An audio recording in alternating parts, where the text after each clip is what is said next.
3 ans de guerre, 150 000 morts, 2,5 millions de réfugiés et pas la moindre solution en vue.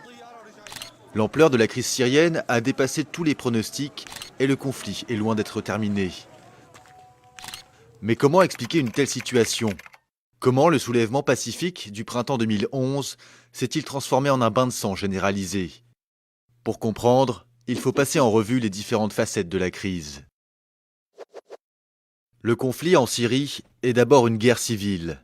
D'un côté, les rebelles, principalement des sunnites, la communauté majoritaire en Syrie.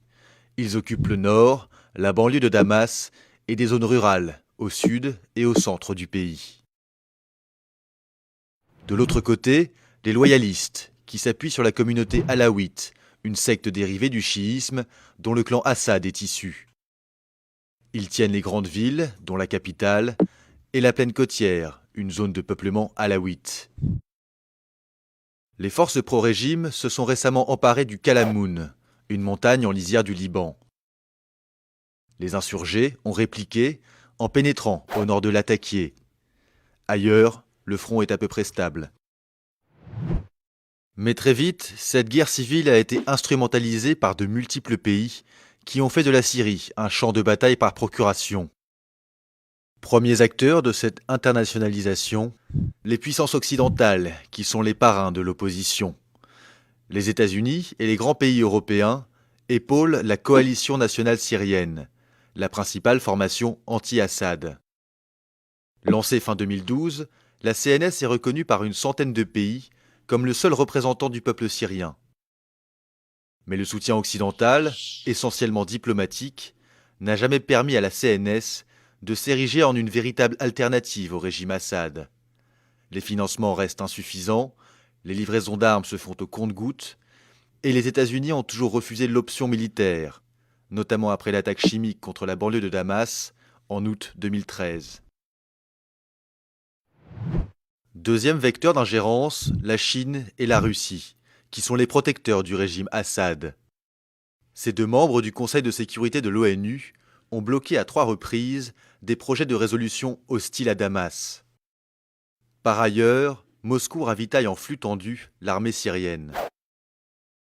Dans cette crise, les motivations de la Russie sont de diverses natures.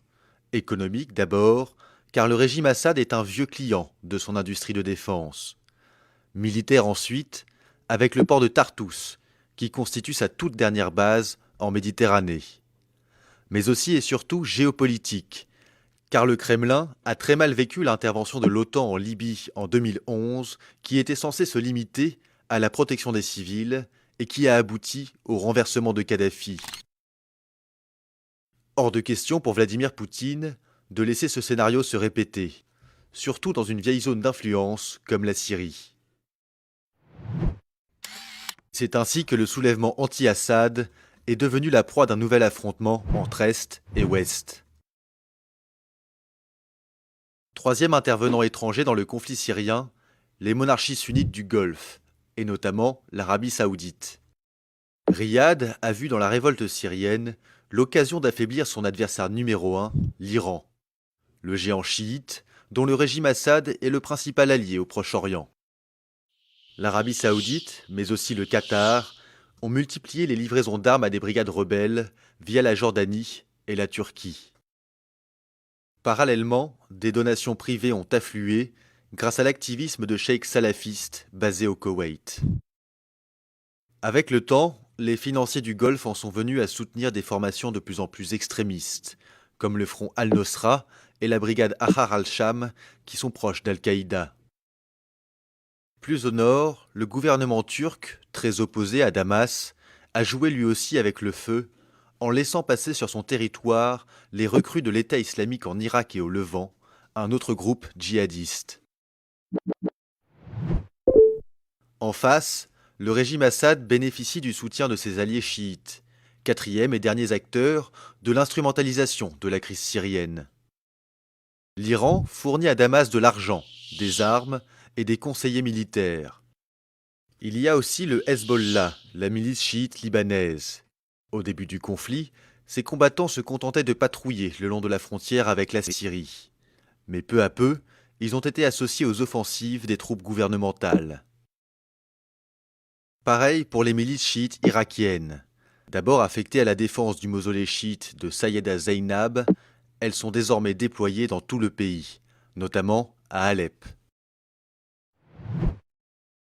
C'est ainsi que la Syrie est devenue le théâtre d'un nouvel épisode de la rivalité ancestrale entre chiites et sunnites.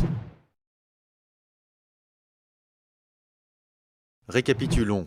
Guerre civile, guerre froide, guerre sainte, le conflit syrien est un concentré de problématiques locales, régionales et internationales.